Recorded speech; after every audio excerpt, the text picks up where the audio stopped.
Fernando Mendoza is a blend of Jameis Winston and Tim Tebow. Because of that, he's become the babyface of the college football playoffs. Everyone loves Indiana. We're going to see that here tonight. Can Miami find a way to pull off the upset?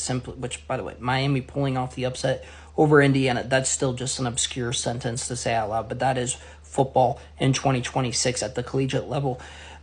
Mendoza's awesome. He's super fun. His interviews, they're corny, but they're just so pure, and he seems genuine. This can be a turnoff very quickly if it's not genuine. Russell Wilson, looking at you.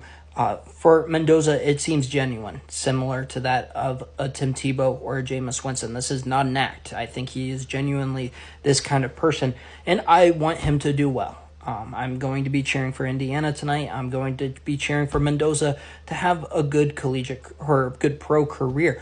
The fact that this guy is the consensus number 1 overall pick right now is very bothersome.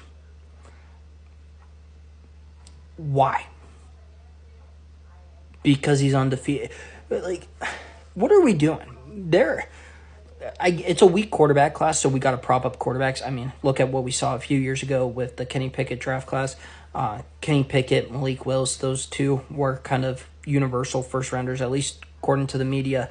You had Matt Corral, Desmond Ridder, and Sam Howell as kind of that next wave. Brock Purdy and Skylar Thompson, who are probably two of the better quarterbacks from that draft class, they were both 7th-round draft picks. So we have to prop up the quarterbacks. Fernando Mendoza in no world should be a top 10 pick. Nevertheless, the first overall pick. Like, Raiders fans, you should not be wanting this guy. He is not going to elevate your team.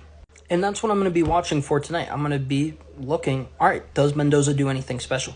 Because so far from what I've seen, he's not a special athlete, which, fine. Like, I'm not one of those guys where I need a super athletic quarterback, because athletic quarterback does not translate to a good quarterback. Looking at Tim Tebow, looking at Justin Fields, you need to have some mobility, and I don't think he's necessarily a statue back there, but I don't necessarily view his mobility in or out of the pocket as a strength, and I don't think that his arm blows me out of the way, I can't talk because I'm so, why is he the first overall pick? What is he? Garrett Nussmeier is probably my favorite quarterback in this year's draft. He's not going to go anywhere close to the first round, I think. But Nussmeier, I'm taking Nuss over Mendoza. If you're looking from a value standpoint, I'm taking Carson Beck. I'm taking the quarterback on the other sideline, and I don't like Carson Beck. I mean, with how likable Mendoza is, Beck is not likable one bit.